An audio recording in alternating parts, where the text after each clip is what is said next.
চা এমন কোনো জিনিস না যে আপনার নামের গাছ, আম ধরছে, ফল হইছে, নিয়ে বাজারে গিয়ে বিক্রি করছেন। এভাবে বিক্রি করা যায় না।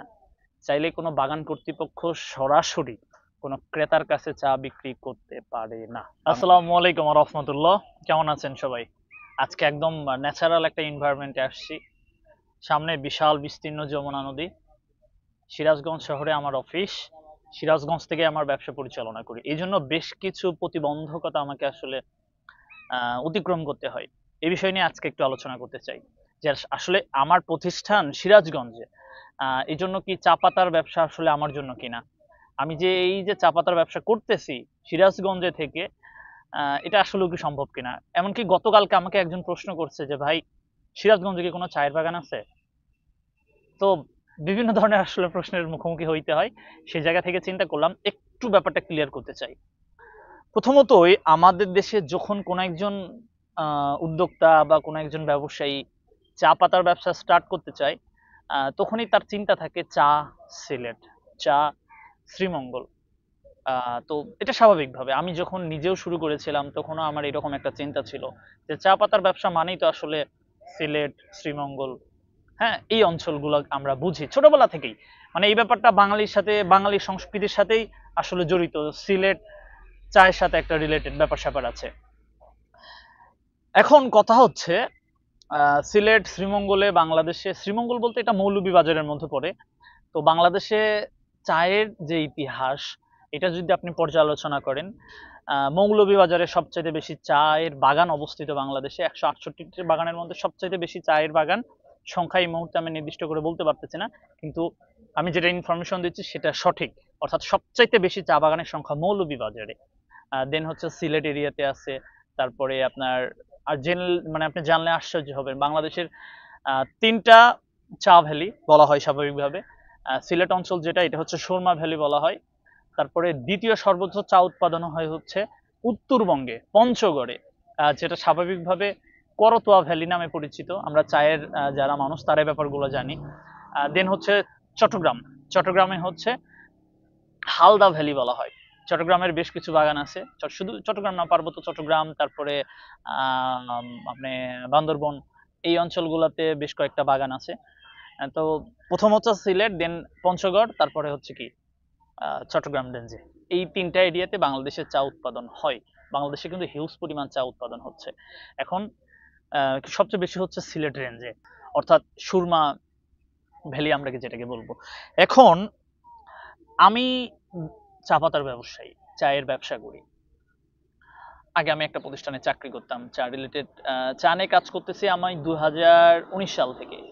এখন আমি আমার ভৌগোলিক অবস্থানগত আমার সুবিধার জন্য আমি সিরাজগঞ্জ থেকে ব্যবসা পরিচালনা করি। এখন অনেকে আমাকে প্রশ্ন করে, ভাই সিরাজগঞ্জে চায়ের বাগান আছে কিনা, বা এক ভাই আমার কাছ থেকে মাল নিছে, মাল নেওয়ার পরে ওই যে মেমো গেছে, মাল উঠাইছে, উঠায় আমার মেমোর ওখানে ঠিকানা দেখছে যে কালীবাড়ি, সিরাজগঞ্জ। এখন হোয়াটসঅ্যাপে মেসেজ দিছে যে ভাই আপনার অফিস সিলেটে না? আমি বললাম না তো ভাই। তো বললো ভাই আপনার অফিস সিরাজগঞ্জ? আমি বলছি হ্যাঁ আমার অফিস সিরাজগঞ্জ। তো মনেই করছে, মানে সে চা নেওয়ার পরে আমার মেমো যখন হাতে পাইছে, তারপরে সে ওখানে ঠিকানা দেখে সে আমাকে মানে ব্যাপারটা মানে জিজ্ঞেস করছে যে ভাই আপনি সিলেট থেকে মাল পাঠান নাই? তো এরকম কিন্তু শুধু এই ব্যাপারটার জন্য, শুধুমাত্র এই ব্যাপারটার জন্য অনেক মানুষ আমাদের কাছ থেকে বন্ধু চা পর্যন্ত নেয় না।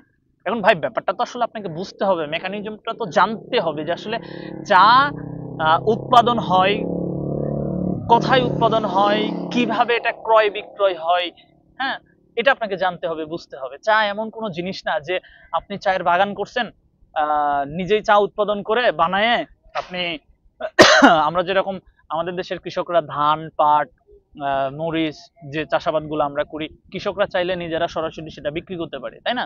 কিন্তু চা এমন একটা প্রোডাক্ট, এটা কৃষকরা চাইলে স্বাভাবিকভাবে, পঞ্চগড় যে রেঞ্জ, এখানে স্থানীয়ভাবে চা উৎপাদন করা হয়। কৃষকরা নিজেদের জমিতে নিজেরা চা উৎপাদন করে, সেখান থেকে চা পাতা চয়ন করার পরে বেশ কিছু অনুমোদিত, বাংলাদেশ টি বোর্ডের অনুমোদিত কয়েকটা ফ্যাক্টরি আছে, সেগুলোতে বিক্রি করে। জাস্ট এখানে শুধু একটু ব্যক্তি উদ্যোগে এটা করা হয়। কিন্তু আপনি সিলেট রেঞ্জে যান, ওখানে কিন্তু এক একটা বাগানের অধীন এক একটা, যেমন আপনি ফিনলের 7টা বাগান আছে, ফিনলের বাগানগুলা তারা তাদের মতো করে মানে লোক নিয়োগ দিয়ে, মানে বৃহত্তর আকারে এক একটা প্রতিষ্ঠান কাজ করে। শুধুমাত্র ব্যক্তি উদ্যোগে কাজ করে হচ্ছে পঞ্চগড়ের চা পাতার ব্যবসায়ীরা, ক্ষুদ্র চা মানে চা পাতা চাষিরা আর কি বলা হয়। তো যাই হোক, ওইদিকে না যাচ্ছি। এখন যেটা বলতেছি, চা এমন কোনো পণ্য না যে ধানের মতো আপনি মানে বিক্রি করলেন, এটা সম্ভব না। চায়ের সিস্টেমটা সে ব্রিটিশ আমল থেকেই, শুধু আমাদের দেশে না, পুরো বিশ্বে চা যে কেনা বেচার একটা প্রসেস, এটা আপনাকে জানতে হবে। আপনি মনোযোগ সহকারে ভিডিওটা দেখেন, অনেক ইনফরমেশন জানতে চাচ্ছেন, জানতে মানে যাচ্ছেন। সব ভিডিওতে আসলে সব কথা কিন্তু বলা হয় না। তো আজকের ভিডিওতে আপনি এই ভিডিওটা এখন অবধি দেখে থাকলে কন্টিনিউ করেন। আমি ব্যক্তিগতভাবে বিশ্বাস করি এই ভিডিওটা দেখলে আপনি মনের ভিতর চা নিয়ে অনেক ধরনের প্রশ্ন যদি থাকে, সেই প্রশ্নের উত্তরগুলো পেতে যাচ্ছেন। এখন তাহলে কিভাবে কি হয়, কেনা বেচাটা কিভাবে হয়, আমরা কিভাবে ব্যবসা করি, সে ব্যাপারগুলো আপনাকে ক্লিয়ার করব। দেখেন, চট্টগ্রামের সরি পঞ্চগড়ের কথা আপনাকে আমি বলেছি, সিলেট রেঞ্জের কথা এবং চট্টগ্রাম রেঞ্জে ওই যে এক একটা প্রতিষ্ঠান, যেমন চট্টগ্রামে কর্ণফুলী বাগান, চাঁদপুর বেলগা, এক একটা প্রতিষ্ঠান, এগুলা তাদের একটা নির্দিষ্ট এরিয়া থাকে, সেখানে তাদের শ্রমিক থাকে, তারা চা পাতা উঠায়। তাদের ফ্যাক্টরি আছে, ফ্যাক্টরিতে আসলে সিটিসি পদ্ধতিতে চা প্রস্তুত করা হয়।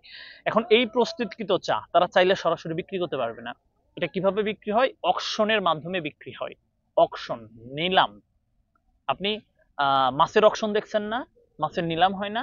মাছ যখন কেনা বেচা হয়, ওই যে বালতি বালতি বিক্রি হচ্ছে বা বড় বড় পাত্রে বেচা কেনা হয়, অকশন হয়, ডাক উঠে, বাংলা কথা বলি, এইভাবে চা কেনা বেচা হয়। এখন এই যারা কিনতে যায়, তারাও আবার স্বাভাবিক যে কোনো মানুষ গিয়ে কিনতে পারবে না। আপনি চাইলেই যে গিয়ে সরাসরি সেখান থেকে কিনতে পারবেন না, এটা সম্ভব না। হ্যাঁ, বা আহ, অনেক মানুষ নাই যারা কিনতে পারে, হাতে গোনা কিছু সংখ্যক মানুষ যারা চা পারচেস করতে পারে অকশন থেকে।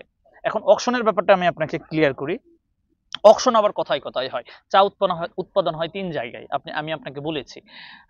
কোথায়? সিলেট, চট্টগ্রাম, পঞ্চগড়। এখন এই ৩ জায়গাতেই অকশন আছে, কিন্তু সবচেয়ে বড় অকশন হচ্ছে চট্টগ্রামের আগ্রাবাদে। শ্রীমঙ্গলে একটা অকশন আছে, প্রত্যেক সপ্তাহেই হয়, প্রত্যেক বুধবার। চট্টগ্রামেরটা হয় প্রত্যেক সোমবার। আর মাসে ২ দিন হয় পঞ্চগড়ে, প্রত্যেক মঙ্গলবার।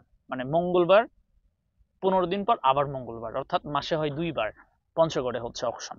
তো পঞ্চগড় আর শ্রীমঙ্গলে নামে অংশন, কামে তেমন না।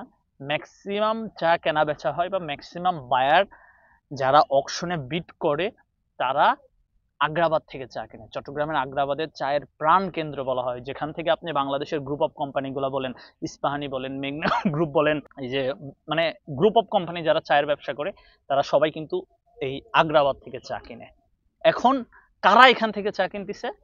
যারা অকশন বিডার। এখন অকশন বিডার জিনিসটা কি? অকশন বিডার হচ্ছে বাংলাদেশ টি বোর্ড থেকে লাইসেন্স নিতে হয়, বিডার লাইসেন্স পাইতে হয়। হ্যাঁ, যারা আমরা ব্যবসা করি, এরকম ব্যবসায়ী ভাইয়েরা বিডার লাইসেন্স করতে হয়। বিডার লাইসেন্স করার পর আবার টি ট্রেডার্স অ্যাসোসিয়েশন অফ বাংলাদেশ, হ্যাঁ, চা ব্যবসায়ীদের একটা সংগঠন আছেন, সেই সংগঠনের আপনাকে সদস্য হইতে হবে। সদস্য হইলে, তারপরে সদস্যপদ প্রাপ্তি নিশ্চিত হইলে অকশনে বসে অকশন থেকে চা পারচেস করা যায়। প্রসিডিউরটা মানে আপনি বুঝছেন? চা এমন কোনো জিনিস না যে আপনার আমের গাছ, আম ধরছে, ফল হইছে, নিয়ে বাজারে গিয়ে বিক্রি করছেন। এভাবে বিক্রি করা যায় না। চাইলে কোনো বাগান কর্তৃপক্ষ সরাসরি কোনো ক্রেতার কাছে চা বিক্রি করতে পারে না। বাংলাদেশের আইনে এটা নাই, বা কোনোভাবে এটা সম্ভব না। কোথা থেকে কিনতে হবে? অকশন থেকে কিনতে হবে। এখন আপনারা যারা শুধু চিন্তা করেন ব্যবসা মানেই সিলেট, ব্যবসা মানেই সিলেট, তাদেরকে বলবো না, চায়ের ব্যবসার আসল জায়গা চট্টগ্রাম। এই চট্টগ্রাম থেকে চা পারচেস করতে হয়। এখন আমি পার্সোনালি অন্তর মানে আমি পার্সোনালি বলতেছি, আমার যে প্রতিষ্ঠান ওহি ফুড প্রোডাক্টস, হ্যাঁ, আমরা কিন্তু অকশন বায়ার। আমরা সরাসরি অকশন থেকে চা কিনে সরাসরি অকশনে অংশগ্রহণ করি। এখন এই অকশন থেকে চা কিনে চট্টগ্রাম থেকে বিভিন্ন জায়গায় পাঠাই, যারা আমাদের কাছ থেকে লট আকারে মাল নিচ্ছে। আবার কিছু মাল আমার গুডাউনে সিরাজগঞ্জেও আসে, এখান থেকেও আবার বিভিন্ন জায়গায় পাঠাচ্ছি। তাহলে চিন্তা করেন, আপনি শুধু সিলেট সিলেট চিন্তা করতেছেন। আরে ভাই, সিলেটের লোকেরা তো আমাদের কাছ থেকে চা কিনে। শ্রীমঙ্গলের কথা বলেন, শ্রীমঙ্গলের ব্যবসায়ী, কিছু কিছু ব্যবসায়ীরা আমাদের কাছ থেকে চা কিনে। এখন শ্রীমঙ্গলের কিন্তু আবার সবাই ছোট ব্যবসায়ী না, শ্রীমঙ্গলেরও ভালো ব্যবসায়ী আছে বেশ কিছু, যারা চট্টগ্রামের অকশনে আসে। শ্রীমঙ্গল থেকে চট্টগ্রাম আসে, আমি সিরাজগঞ্জ থেকে চট্টগ্রামে যাই। আর যারা চট্টগ্রামে আছে তারা একটু সুবিধা বেশি পায়। বুঝছেন কি ব্যাপারটা? তো এটা না বুঝতে হবে আপনাকে। আপনি চায়ের ব্যবসা করেন, শুধু চিন্তা করতেছেন শ্রীমঙ্গল, শ্রীমঙ্গল, শ্রীমঙ্গল। এটা ভুলে যান। আশা করি আমি আপনাকে বুঝাইতে পারছি। এই রিলেটেড যদি আপনাদের আরো কোনো প্রশ্ন থাকে, আমার ভিডিওর নিচে কমেন্ট করবেন, ইনশাল্লাহ আমার জায়গা থেকে উত্তর দেওয়ার চেষ্টা থাকবে। চা নিয়ে কাজ করবেন, আর আমার এই চ্যানেল সাবস্ক্রাইব করবেন না তা হবে না, অবশ্যই চ্যানেলটা সাবস্ক্রাইব করে রাখেন। যে কোম্পানির সাথেই কাজ করেন, যাদের সাথেই কাজ করেন, চা নিয়ে বিভিন্ন ধরনের সঠিক ইনফরমেশন যদি আপনি পেতে চান, চা নিয়ে সঠিক তথ্য পেতে চান, তাহলে আমার এই চ্যানেলটা আপনার সাবস্ক্রাইব করা উচিত। ভিডিওটা আর বড় করতে চাচ্ছি না। যারা শুধু সিলেক্ট করেন, আশা করি আজকের এই ভিডিওটার মাধ্যমে এই ব্যাপারটা আপনার ক্লিয়ার হবে এবং আপনি বোধগম্য হবেন আশা করি, যে চা আসলে কিভাবে কেনা বেচা হয়, চা আসলে কিভাবে আহ, মানে এটা কিন্তু শুধু আমি লুজ মালের ক্ষেত্রে ব্যাপারটা বললাম, আবার প্যাকেটিং এর সেক্টরে গেলে অনেক বিষয়, সে তো ভিডিওটা বড় হয়ে যাবে, আমরা আর বড় করতে চাচ্ছি না। সবাই ভালো থাকবেন, দেখা হচ্ছে অন্য আরেকটা ভিডিওতে। আল্লাহ হাফেজ, আসসালামু আলাইকুম।